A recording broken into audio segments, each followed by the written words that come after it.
go!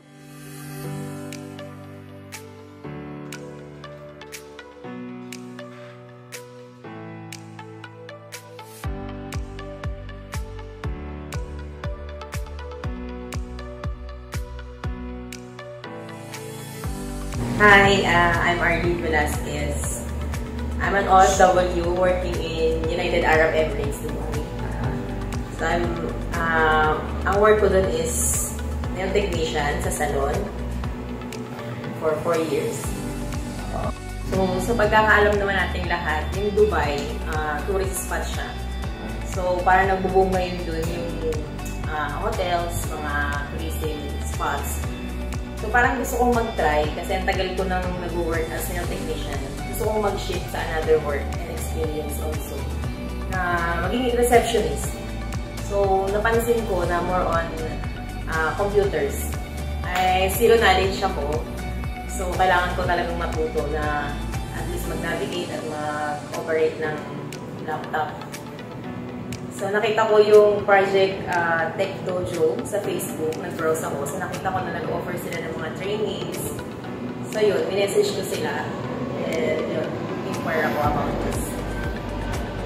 So, nung nakita ko nga siya sa Facebook, yung Project Tech Dojo, nag-enroll na agad ako. Kasi gusto ko lang matuto. So, first impression ko, sobrang hirap.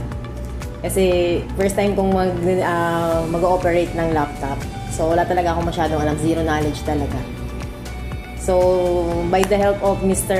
Anthony, si Prof, ayun, natutunan naman kasi mahaba naman yung pasensya niya. So, natuto ako nung about sa PC, environment, kinds ng mga laptops, kung paano i-navigate yung Windows 11 kasi yun na yung bago ngayon. Paano mag-browse sa internet, ano yung mga klase ng mga webs na meron tayo ngayon. And email, sends, at saka yung receipts. So, after kong matuto nang matutunan ko yung about sa computers, so, napunta kami sa exciting part kasi yun talaga yung gusto ko rin matutunan, yung about sa Words. Microsoft Word.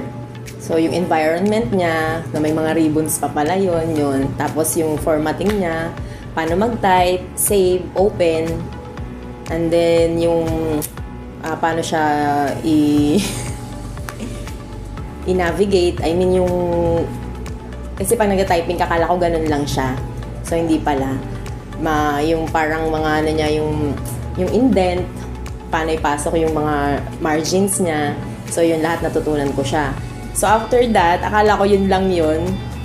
Pinagawa nila ako ng resume, flyers, ng survey, saka yung mga art exhibits. So, nung matapos na kami sa Microsoft Word, pinag-aralan naman namin yung Microsoft Excel. So, akala ko pareho lang siya. Tapos, may pinagkaiba naman sila. May mga parts na okay naman, parang pareho lang sila. Pero, ay hirap pala yung Excel.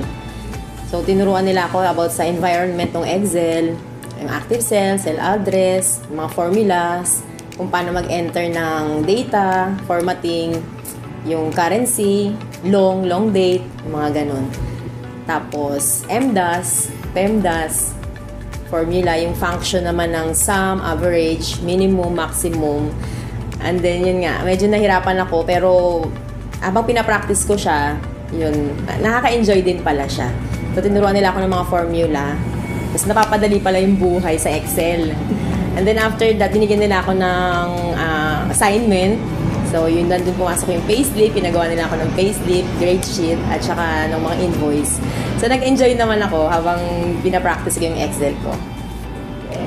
So, overall experience ko sa journey na to, na matuto sa computer, so okay naman.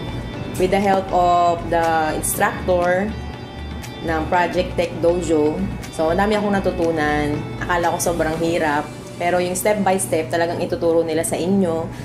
And then, straight to the point sila magturo. May sense of humor. Nagpo-focus sila sa result kung natutunan mo ba or naintindihan mo ba. Pag may questions ka, pwede mo silang tanongin kahit paulit-ulit. So, hindi naman sila nababother. So, yun. 2 thumbs up sa Project Tech Dojo. I highly recommend yung training nila.